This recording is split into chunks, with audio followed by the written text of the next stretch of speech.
Capítulo 14. Aprofundando nossas raízes em Cristo. Pastor Vinícius Fernandes, Videira, New England. Como cristãos, percebemos que, quando somos salvos pela graça, somos inseridos em um caminho com Deus. Nesse caminho, enfrentaremos lutas e seremos provados como pelo fogo. Com o tempo, aprendemos a relacionar com o Espírito Santo e passamos a crescer de glória em glória. Nesse caminho que estamos percorrendo, precisamos ter raízes profundas para permanecermos firmes no propósito que nos foi estabelecido por Deus. Aqui nesse capítulo, quero compartilhar o que eu creio ser o segredo para ter raízes fortes no Senhor. Precisamos aprender a contemplar a Cristo e recebermos dele. Quero me aprofundar na história do cego Bartimeu, que Jesus conheceu pouco antes dele conhecer Zaqueu. Através da história deste homem, vamos ver Jesus em sua beleza e excelência. Quando olhamos para Jesus, somos fortalecidos e nossas raízes se aprofundam nele. Quando você vê Jesus, você é transformado. Quando você aprende a contemplar Cristo, você recebe a vida. Um exemplo do poder de olhar e receber está em Números capítulo 21, versículos 6 ao 9. Quando os israelitas que foram mordidos por cobras no deserto olharam para a serpente de bronze, uma representação visual de Jesus na cruz, João capítulo 3, versículo 14, e foram todos curados. A Bíblia diz que quando olhamos para Jesus, o autor e consumador da nossa fé, recebemos cura e descanso. Por outro lado, quando olhamos para o homem, podemos ficar desapontados. O homem não pode fazer o seu milagre acontecer, só Jesus pode. Um olhar para Jesus, a depressão foge. Um olhar para Jesus e correntes são quebradas. Na lei, o homem tentou viver de acordo com os padrões de Deus e o melhor de nós falhou. Foi quando Deus enviou Jesus para nos trazer graça e verdade. A lei condena o melhor de nós. A graça salva o pior de nós. Antes de entrar na história do cego Bartimeu, quero criar um pano de fundo para entendermos melhor essa experiência. Começando com uma comparação entre o jovem rico, em Lucas 18, com o rico cobrador de impostos, em Lucas capítulo 19. O Evangelho de Lucas não está escrito em ordem cronológica. As histórias são organizadas pela inspiração divina. Deus projetou essas duas histórias para serem colocadas consecutivamente para um propósito, para que vejamos nosso Senhor Jesus Cristo em sua beleza, glória e excelência.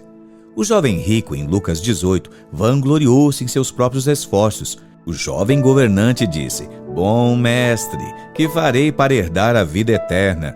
Marcos, capítulo 10, versículo 17. Como este homem se vangloriou em sua performance, o Senhor deu-lhe os 10 mandamentos. Esta passagem é a única vez nos evangelhos que encontramos Jesus dizendo a alguém que o caminho para a vida eterna é: "Venda tudo o que você tem, distribua aos pobres, e você terá um tesouro no céu, e venha e siga-me." Jesus estava expondo a única coisa que faltava a este homem porque ele se gabava da lei. Sempre que você se vangloriar em seu desempenho, a lei aponta a única coisa que lhe falta. A lei foi projetada para nos mostrar nossas imperfeições, nossos pecados. Ele age como um espelho que reflete nossas falhas de forma implacável. O jovem rico percebeu que não podia desistir de nenhum dólar que ele tinha. Ele se afastou triste. No capítulo 19 de Lucas, somos apresentados a um homem rico que não podia se vangloriar da lei, porque ele era um grande pecador.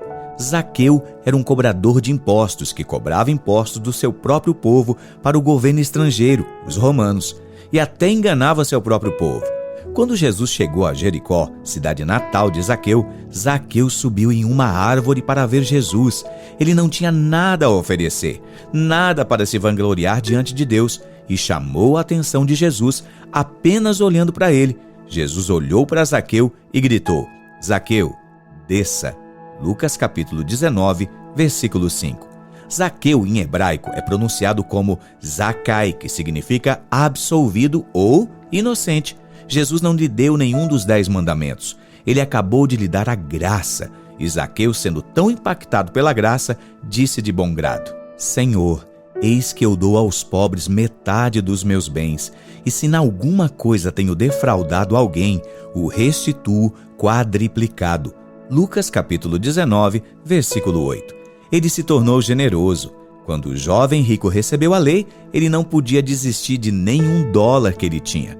Quando o rico cobrador de impostos recebeu a graça, ele desistiu de metade do que tinha para dar para os pobres e restaurou tudo o que havia roubado. Algo incrível acontece quando você vê Jesus em sua graça. No final de Lucas 18, há um relato de um cego que recebeu a cura quando Jesus entrou pela primeira vez em Jericó. Lucas capítulo 18, versículo 43, também é registrado no Evangelho de Marcos. Nossas raízes são fortalecidas e aprofundadas quando aprendemos a enxergar Jesus por quem de fato Ele é. Ele veio para servir e não para ser servido. O Evangelho de Marcos representa Jesus como servo divino, porque o Filho do Homem também não veio para ser servido, mas para servir e dar a sua vida em resgate de muitos. Marcos capítulo 10, versículo 45. Quando Jesus veio, Ele não veio para ser servido por nós, mas sim para nos servir. Nosso Senhor é rico em tudo o que precisamos, e o seu desejo é que simplesmente recebamos dele. Jesus adora servir você. Quando Jesus visitou a casa das duas irmãs, Marta e Maria, elas os receberam de forma diferente. Marta viu o cansaço físico de Jesus depois de uma longa jornada e estava preocupada em servi-lo bem. Maria viu a forma física de Jesus e viu seu inesgotável poder divino e suprimento e sentou-se aos seus pés para ouvir as suas palavras. Jesus apreciou o que Maria fez, chamando-a de uma coisa é necessária. Lucas capítulo 10, versículo 42. Apenas uma coisa é necessária. Sente-se aos pés de Jesus e receba a sua palavra. Jesus adora quando tiramos dele. Ele adora servir-nos nas nossas áreas de necessidade. Toda vez que você vem para o Senhor, quanto mais você tirar dele, mais você é revigorado. Precisamos aprender a receber do Senhor. Que darei eu, Senhor, por todos os benefícios que me tem feito? Tomarei o cálice da salvação e invocarei o nome do Senhor. Salmo capítulo 116, do versículo 12 ao 13. Este salmo nos mostra que agradecemos a Deus tirando mais dele. Deus se sente mais apreciado quando tiramos mais dele do que devolvemos a ele. Quero entrar aqui na história principal desse capítulo, a história do cego Bartimeu. E depois foram para Jericó, e saindo de Jericó com seus discípulos e uma grande multidão, Bartimeu, o cego, filho de Timeu, estava sentado junto ao caminho mendigando. E ouvindo que era Jesus de Nazaré, começou a clamar e a dizer: Jesus, filho de Davi, tem misericórdia de mim. E muitos o repreendiam para que se calasse, mas ele clamava cada vez mais: Filho de Davi, tem misericórdia de mim. Marcos capítulo 10, versículo 46 ao 48.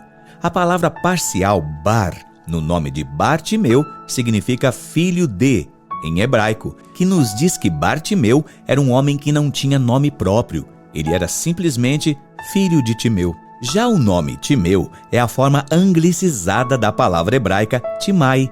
A palavra Timai significa impuro. Quando as pessoas chamavam Bartimeu, chamavam-no de filho do impuro. Ele estava sentado à beira da estrada, mendigando. Mendigar é uma imagem de falta e doença, algo que o nosso mundo está cheio no dia de hoje. Naquela época, a cidade de Nazaré era uma cidade de má reputação. Quando as pessoas chamavam Jesus de Nazaré, eles estavam dizendo isso de forma depreciativa. Mas Jesus ser de Nazaré revela a grande graça de Deus. Deus escolheu especificamente seu filho para crescer lá como uma imagem de sua graça, superabundante para seu povo. Bartimeu então clama: Jesus, filho de Davi, tenha misericórdia de mim. Bartimeu foi a primeira pessoa no Evangelho de Marcos a se dirigir a Jesus como filho de Davi. Mesmo sendo cego, ele viu com mais precisão do que todos os outros que chamavam Jesus de Nazaré, um termo depreciativo. Bartimeu viu Jesus por quem ele era, filho de Davi, o que mostra que ele reconheceu Jesus como rei, porque Jesus veio da linhagem do rei Davi. E Jesus, parado, disse que o chamassem. E chamaram o cego dizendo: tem bom ânimo, levanta-te que ele te chama. E ele, lançando de si sua capa, levantou-se e foi ter com Jesus. E Jesus, falando, disse-lhe: que queres que eu te faça?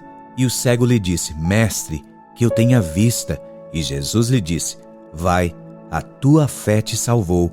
E logo viu e seguiu a Jesus pelo caminho. Marcos capítulo 10, versículo 49 ao 52. Quando Bartimeu jogou de lado sua capa, ele estava dizendo: uma vez que eu vá para Jesus, eu não vou ser mais o mesmo. Naquela época, a roupa de um mendigo era o seu seguro, porque foi dado para ele para reconhecê-lo como um mendigo legal e não como um vigarista. Bartimeu sabia que não seria mais um mendigo. Daí Bartimeu chama Jesus de Raboni, que é a mais alta forma de respeito, que significa chefe ou mestre ou senhor. O que você quer que eu faça por você? Jesus perguntou. Mesmo que Jesus seja um rei, a primeira coisa que ele fez a Bartimeu foi perguntar-lhe como poderia servi-lo. Normalmente, quando você vem a um rei, você vem para servi-lo. Mas Jesus, nosso rei servo, perguntou a Bartimeu o que ele queria que ele fizesse por ele. Essa é uma imagem de Jesus se tornando um servo do mendigo cego.